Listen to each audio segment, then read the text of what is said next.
বিশ্বের দুই পারমাণবিক শক্তি ভারত ও পাকিস্তান সম্প্রতি সম্পর্ক এমন পর্যায়ে পৌঁছেছে যেখানে যুদ্ধের সুর ক্রমেই স্পষ্ট হচ্ছে। প্রশ্ন একটাই, যদি যুদ্ধ হয় কে জিতবে? বন্ধুরা, সবাইকে স্বাগতম আজকের বিশেষ বিশ্লেষণে। আজ আমরা বিশ্লেষণ করব বর্তমান পরিস্থিতি, সামরিক শক্তি এবং যুদ্ধের সম্ভাব্য ফলাফল। তো চলুন শুরু করা যাক। এপ্রিল 22 তারিখ কাশ্মীরের পাহেলগ্রামে ঘটে যায় ভয়ঙ্কর হামলা।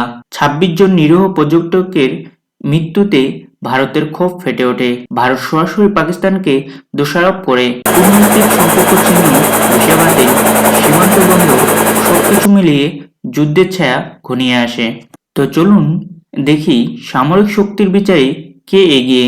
ভারত 14 লাখ সক্রিয় সৈনিক, 2200 যুদ্ধ ট্যাঙ্ক, 500 প্লাস যুদ্ধ বিমান, পারমাণবিক অস্ত্র 160 প্লাস। আর অপরদিকে পাকিস্তানের 6 লাখ সক্রিয় সৈনিক, 2000 যুদ্ধ ট্যাঙ্ক, 450 প্লাস যুদ্ধ বিমান, পারমাণবিক অস্ত্র 165 প্লাস।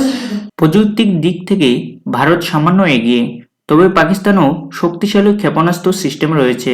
যুদ্ধ হলে কি হতে পারে? যদি সরাসরি যুদ্ধ শুরু হয় তাহলে দ্রুত সংঘর্ষ ছড়িয়ে পড়বে। প্রাথমিকভাবে ভারত তাদের উচ্চ প্রযুক্তির এয়ারফোর্স দিয়ে সুবিধা পেতে পারে। পাকিস্তান প্রতিরোধ গড়ে তুলবে মিসাইল ও গেরিলা কৌশলে। কিন্তু যদি পরিস্থিতি পারমাণবিক পর্যায়ে পৌঁছে তখন উভয় দেশের জন্যই হবে সর্বনাশ, ধ্বংস।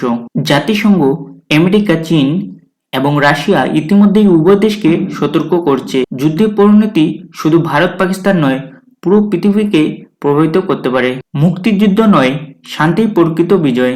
যুদ্ধ কারোর জন্যই মঙ্গল বয়ে আনে না।